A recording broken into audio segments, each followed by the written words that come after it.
Bonjour. Cette vidéo est la dernière vidéo consacrée spécifiquement au lifting malaire. Ce lifting, vous le savez maintenant, avec les deux vidéos précédentes, traite les signes du vieillissement au niveau de la région médiane de la face, partie haute, paupière inférieure, poche, cerne, pommette, sillon nasogénien, partie haute, et partie basse de cette région, partie basse des sillons nasogéniens, coin de la bouche, pli d'amertume, bas-joue. C'est un lifting important car c'est le seul à traiter les signes de vieillissement de la partie haute de la région médiane du visage. Et c'est le seul à traiter globalement cette région médiane du visage. Techniquement, il consiste à remonter ce qui, dans la région médiane, est descendu, là où cela se situait par le passé, avant de descendre, c'est-à-dire la peau et la graisse. C'est un geste qui associe systématiquement la remontée de la pommette et, au moment de l'ablation de la peau en excès, un geste donc de blépharoplastie inférieure, qui, dans ma pratique, sauf cas exceptionnel, ne peut pas être réalisé séparément du lifting de la pommette. C'est donc toujours une association lifting-blépharoplastie. Dans cette vidéo, nous allons voir successivement les variantes techniques et les différentes appellations et la confusion que cela suscite, les suites, les bleus, les œdèmes, éviction sociale, convalescence, quelle cicatrice, pour quel résultat, avec quelques exemples. Je me présente, je suis Dr Jacques Buys, je suis qualifié en chirurgie plastique, reconstructrice et esthétique, spécialiste en esthétique, et j'ai une activité de chirurgie plastique pédiatrique à l'hôpital Necker, enfants malades. J'exerce depuis 1994 et j'ai donc maintenant une certaine expérience que je vais mettre à votre disposition pour vous permettre de terminer votre connaissance du lifting malaire. Commençons par les variantes techniques. Elles sont à l'origine d'appellations différentes et donc de confusion. Pour faire simple, il y a une variante sus-périoste et une variante sous-périoste. C'est quoi le périoste? Le périoste est une membrane qui recouvre l'os. Comme elle est accolée à l'os, elle est fixe. Et à la partie superficielle de ce périoste sont fixés les muscles, qui sont également fixes dans leur attache, puisque le périoste est fixe. En raison de cette fixité, périoste et muscles ne sont pas mobiles et ne sont donc pas concernés par les mouvements de descente qui sont à l'origine de l'apparition des signes du vieillissement. Nous avons vu que seuls étaient concernés la graisse et la peau. Tout comme ils ne sont pas responsables des signes de vieillissement observés en position assise, comme le périoste et les muscles ne bougent pas, ils ne remontent pas en position allongée. Ils ne participent donc aucunement au rajeunissement observé en position allongée. Encore une fois, seules la graisse et la peau sont concernées. Toutefois, selon que ce périoste et ses muscles sont intéressés ou non par le mouvement d'ascension, on va donc décrire une variante sus-périostée et une variante sous-périostée. Première variante technique, la variante sus-périostée. Dans cette variante, le périoste n'est pas décollé. Le mouvement d'ascension ne concerne que la peau et la graisse qui, lorsqu'elles remontent en position allongée, sont à l'origine du rajeunissement. En effet, en position allongée, seule la peau et la graisse attachée à la face profonde de la peau sont mobiles et ne remontent et sont à l'origine du rajeunissement observé. Voyons maintenant la variante technique sous-périostée. Dans cette variante, le périoste est décollé de l'os et il est incisé à sa partie basse pour permettre à un ensemble qui va comprendre de la profondeur à la surface le périoste, les muscles, la graisse et la peau de pouvoir être ascensionné. Ce mouvement est donc différent de celui observé en position allongée qui n'intéresse que la graisse et la peau.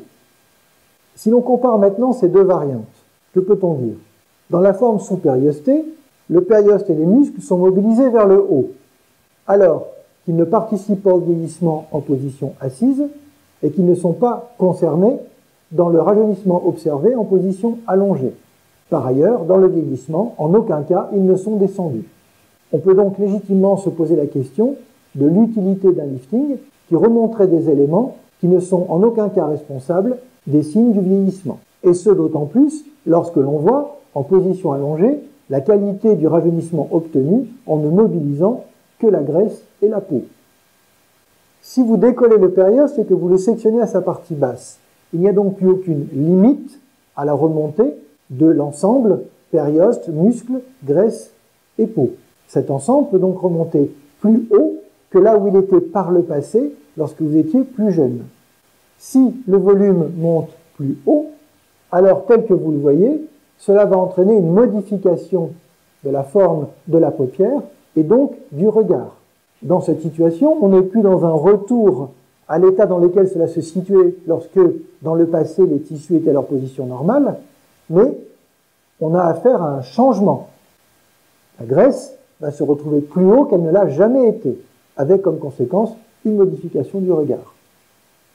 C'est peut-être la solution si modifier le regard et changer le visage est un objectif.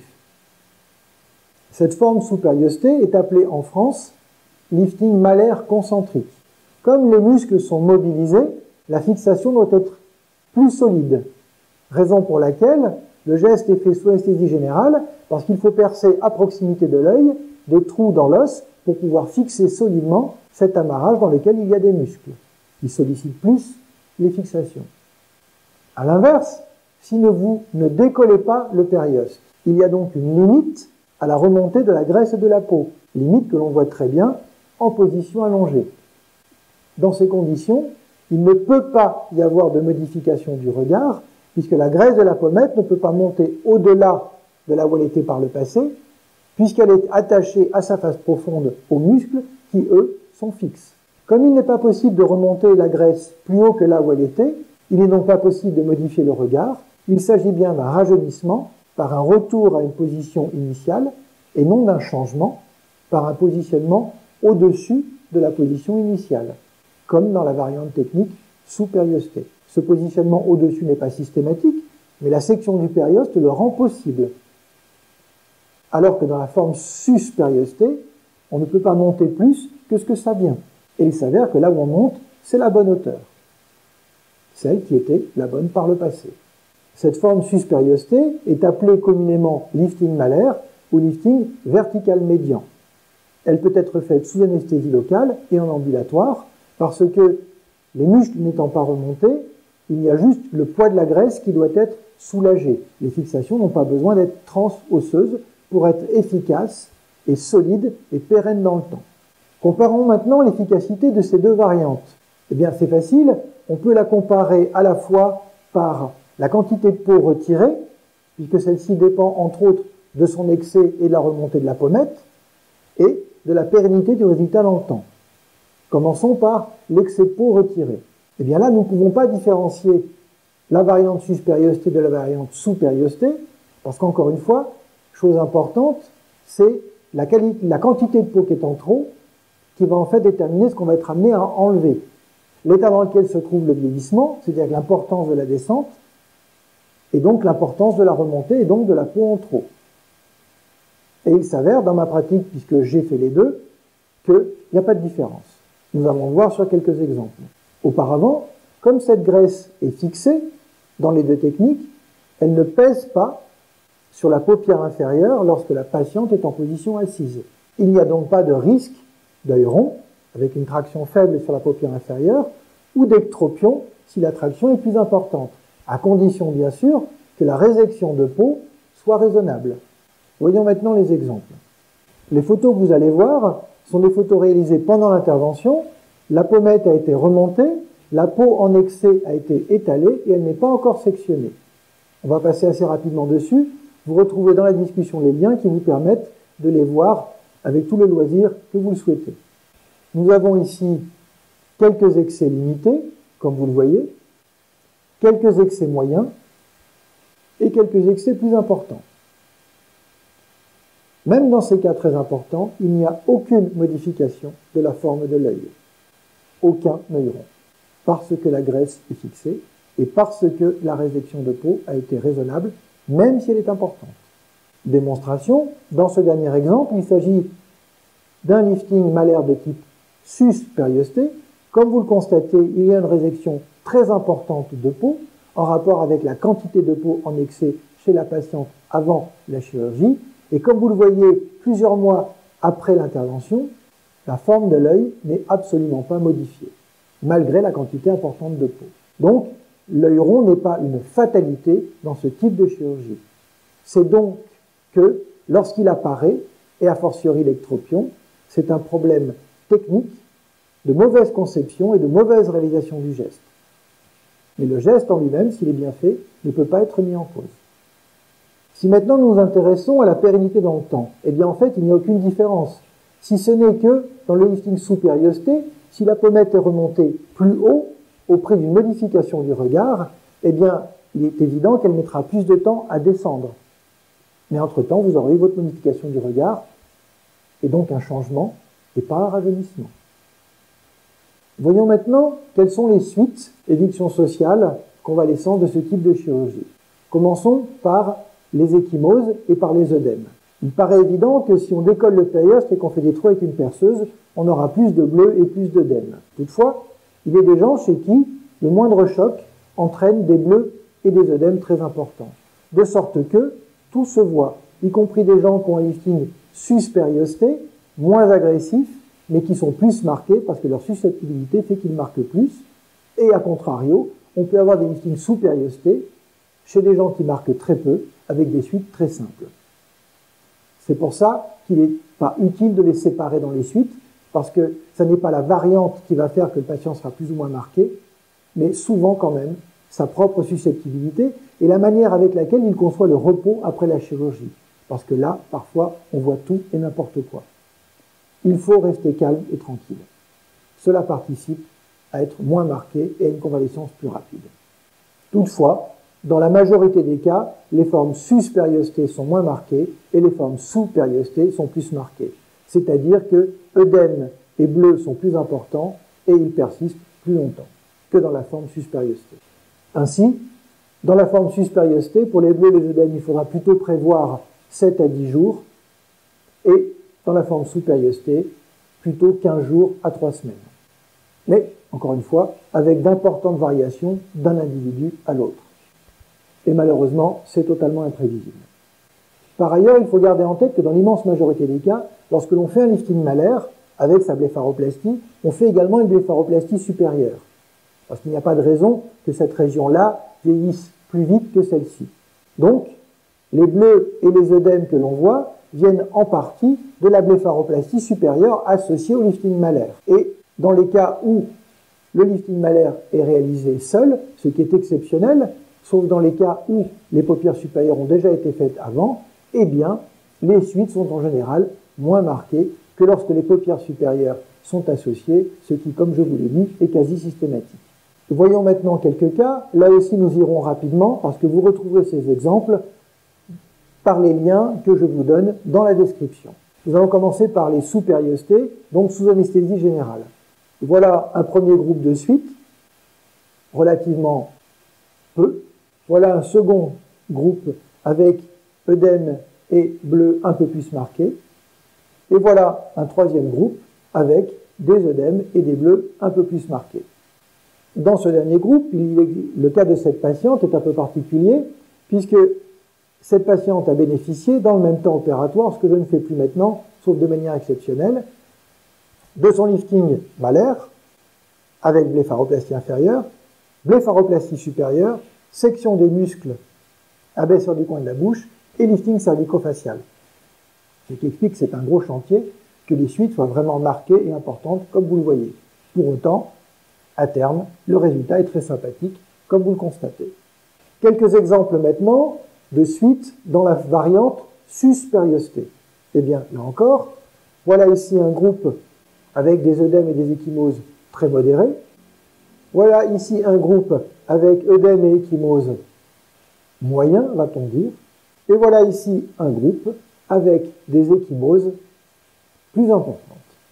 Au final, vous l'aurez compris, la période d'éviction sociale va varier considérablement d'un individu à l'autre, que le geste soit sus-périosté ou sous-périosté, même s'il existe de grandes tendances, avec moins pour le sus-périosté et plus pour le sous-périosté. Il arrive parfois que d'autres éléments viennent s'associer, et en particulier des plis et des capitons. des plis, comme vous le voyez ici, sont parfois visibles de manière transitoire à la partie externe de l'œil. Ils témoignent en fait, en raison de l'œdème, de la visibilité d'une petite réserve de sécurité de peau juste sous la cicatrice et du point de capiton qui correspond à l'ancrage de la graisse au périoste de l'os ici. Avec le temps, en général, 10 jours, 15 jours, 3 semaines, cela disparaît complètement. Il arrive parfois que ces plis, lorsqu'ils persistent, ne traduisent plus en fait l'excès, la petite réserve de sécurité de peau, ni l'accroche, mais un mode de cicatrisation particulier, propre à chaque individu, avec une inflammation qui dépend de chaque individu. Dans l'immense majorité des cas, le temps, des petits drainages lymphatiques vont permettre de les voir disparaître. Si cela n'est pas le cas, on pourra associer un anti-inflammatoire local, comme le Flector en patch, ou de microdoses de corticoïdes locaux, avec à terme, comme vous le voyez ici, une disparition complète également. Voyons maintenant les cicatrices. Eh bien, quand une cicatrice est visible, c'est un problème technique, et le principal problème, c'est une traction sur la peau. Comme vous l'avez vu dans le lifting malaire, comme la graisse est fixée, la pommette ne tire pas sur la paupière. Et donc, si vous n'avez pas retiré de peau en excès, et si vous avez apporté un soin particulier à la réalisation de la suture, eh bien, nous avons des cicatrices qui sont parfaitement invisibles, et je vais vous le démontrer. Ce que je viens de vous dire est valable pour la variante sus-périostée comme pour la variante sous-périostée. Les exemples que je vais vous montrer, je ne vous détaillerai pas ce qui est sus-périosté et sous-périosté. L'idée, c'est juste de vous montrer quelques cicatrices. Là encore, vous verrez dans la description des liens qui vous permettent de le regarder à loisir, et nous allons donc passer assez rapidement dessus. Voilà un premier exemple, ici le même que tout à l'heure, c'est une variante sus-périostée. La patiente avant l'intervention, on voit la quantité de peau. La patiente juste après l'intervention, on voit la longueur, l'importance des cicatrices, on pourrait être inquiet. Et on retrouve cette patiente à distance de l'intervention, plus d'un an après.